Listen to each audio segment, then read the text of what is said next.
And he said to them, "Whoever believes in me, as the scripture says, out of his heart will flow rivers of living water." But this he did not say about Jerusalem, but that Jesus spoke to the woman at the well in John chapter 4 verse 14.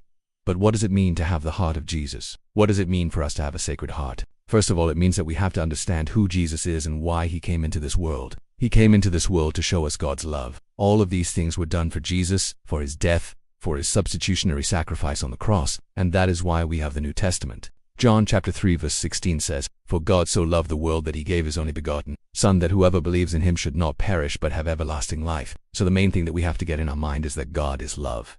And Jesus came into this world to reveal God's love. And that love is demonstrated by his sacrifice on the cross. When Jesus was on the cross, what do you think was the hardest thing for him? Was it the physical pain or was it the spiritual pain? What was the spiritual pain? The spiritual pain was the separation from God.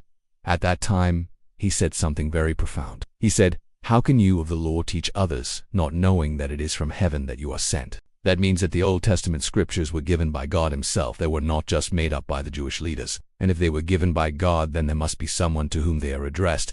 Who was that person? The main person that the Old Testament is pointing towards is Jesus Christ. Every prophecy, every type, every figure has its fulfillment in Jesus Christ. When Jesus died on the cross, it is written, my God, why have you forsaken me?" This was not just a part of the suffering. It was a real event that happened. And that is something that we need to meditate on. Why did Jesus have to go through this suffering, this terrible experience of being forsaken by God? He went through it so that we can be adopted into the family of God. When Jesus was about 12 years old, he went to Jerusalem and he was teaching the doctors of the law, and they were all astonished at his wisdom and his understanding. So when you read the Old Testament, always keep this in mind.